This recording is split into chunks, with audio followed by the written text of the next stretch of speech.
In the very old days, I would have been burned at the stake. In modern times, they send you to a psychiatrist. You're wired. Hey. I guess that she didn't like. Come on, honey. If you want to come up, you can come up. There's nothing to be afraid of.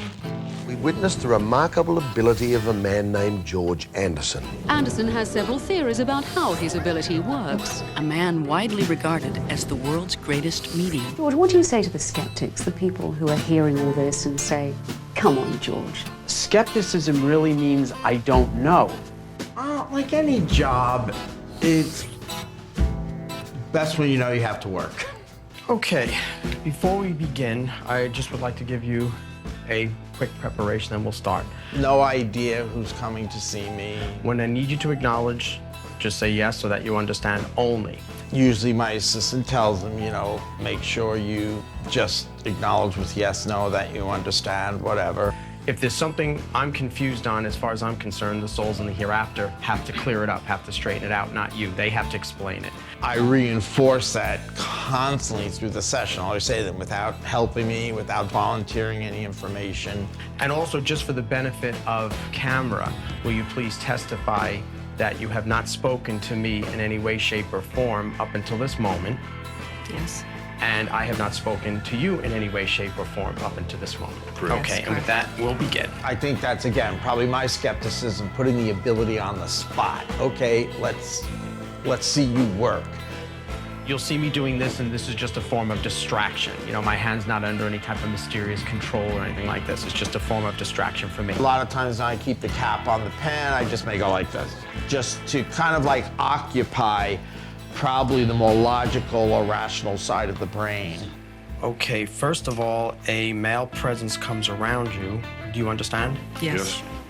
You'll feel somebody's presence come in, and then the soul will send out another signal like...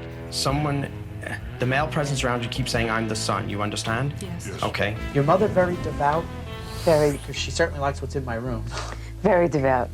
From there, then there's really less acknowledgement or any type of responding on their part, because once you get into the depth of it, you just follow what you feel that they're saying or what they're coming to say. Your mother have trouble to the chest area? Yes. Like a heart attack or such? Yes. Because it feels like there's weakness in the chest and the breathing. Your dad having trouble with his health? He is. Because she keeps calling out to him, not that she's calling to him to join her, she just calls out to him in concern that there's expressed concern with his health. And I know people have assumed, oh, he just researches. I really wish it could be that easy. Because there wouldn't be, so to speak, like, any sense of struggle with it or whatever. So I've never used an ATM machine in my life. So that might give you a clue of how technically challenged I am.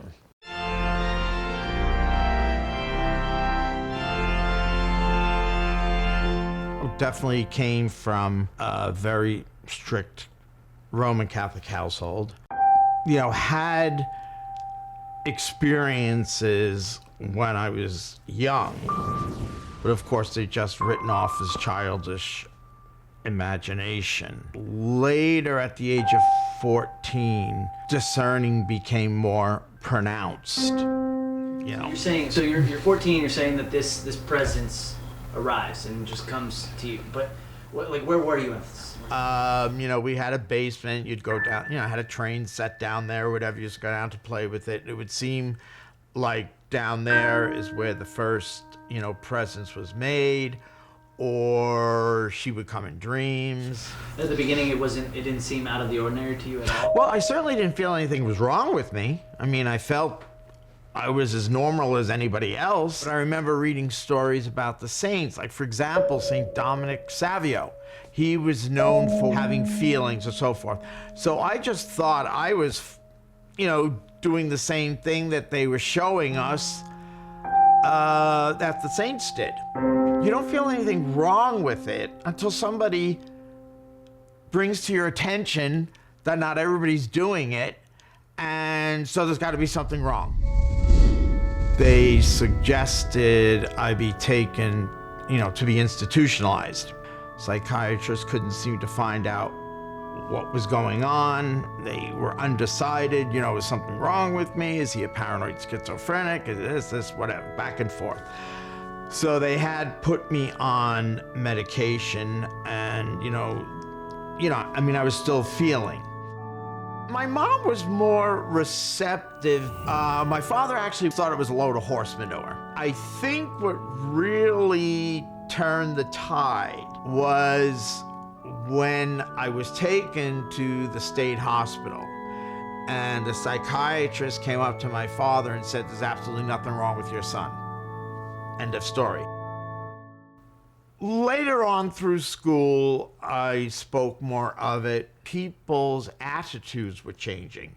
Just like nowadays, attitudes have changed from how they were back in that time. And I started to feel more comfortable about speaking about it. And if anything, most people were intrigued or interested. They weren't hostile anymore. They weren't ready, to call you names such as that.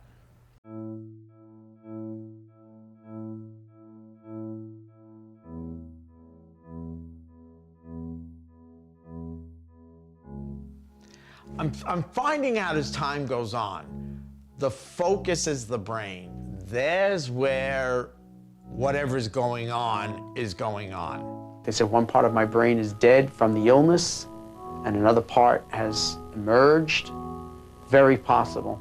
Everybody all of a sudden is, as I say, a freaking medium or, hearing from the hereafter, whatever. Because then I'm like, well, okay, let's see if this is for real. I would consider myself the greater skeptic than anybody, probably because many times I don't feel it works the way I think it should.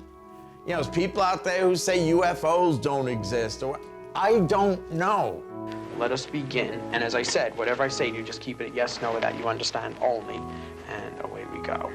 You just can't say it's bull because you're a cynic. First of all, a male presence has come into the room. They say it's fishing. And another one, and a female also. 20 questions or whatever. You never get names. If there were names coming through, I'd find that miraculous. Okay. There's somebody who's coming in and saying like they were Bernie or Bernard. Also, Margaret is here. Passed on? Yes. Because she must have just walked into the room. Also named Helen. Passed on? Because she just walked in the room also. It's very rare a session goes on with me where names don't come through. Also Bob, Robert. Passed on? Yes. Who says he's family, yes? Yes. He states you're his folks, that's true? Yes. So it must be your son. Yes. Yes, you can be skeptical, but until you know, I believe you definitely keep your mind open to all possibilities. Well, one program said, it's great, we'd like to have him do it, but can he tone it down? I said, I can't tone it down or make it all like happy and gay and oh, isn't that cute and all. It's not what it's about.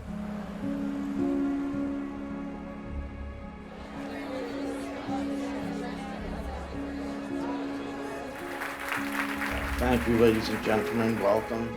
All right, there's a female presence in the room. I heard the name Cecilia. Makes sense? But passed on. Now, I don't know who, but I'm sure he is to somebody, but there's talk of loss of a son. But the thing is, not yours. It's like he's here and he's not here. Understood? And don't say whatever you do, but it's almost like if somebody has like dementia or senility or something like this. I heard somebody speaking German at one time today. It's an ability that is used, I feel, in a comforting sense to people who have had a loss. There you go. Thank you kindly. Thank you. I'm just the instrument. When people thank me, I always say to them, don't thank me, thank your loved ones. To be honest with you, let me see, I am kind of drawn toward you. One male puts a big heart over your head, understood? For some, it feels like a husband. No, as soon as he said St. Anthony, I knew there was something for me. But also, thank you for being a great support to her since he's passed. And remember, it's the simple things that turn out to be most profound. All right, but let me move on. Okay. One states she's the real McCoy, so that have to be your mom. Also apologizes to you for favoritism. Understood? Oh, did you name Anna around you? Understood, but passed on, yes? Ultimately, if it's BS, well, someday we're all going to find out. I'm going to go to a nice place, and people who have passed on ahead of me, and pets, hopefully pets more so than my family, are going to welcome me over. And if not, then I'm just going to go into nothingness. You know, you just can't come up to me and say, well, it's all bull. You can't. You have to show me why it's not what at this time I feel it is.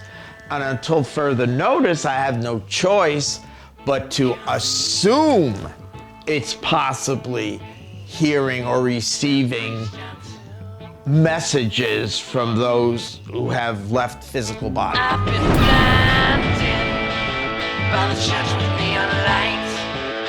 The church with neon lights. When I walked into the room, she came toward me, and and our eyes locked. And I heard a voice in here say, "Oh my gosh, it's so nice to see you again." And next day when I came back for her, she went right into the car, came here, her home. Yeah, she was up there before. I thought she would have jumped into the camera, but she seems to be camera shy. But, oh, there she is, on cue. Lights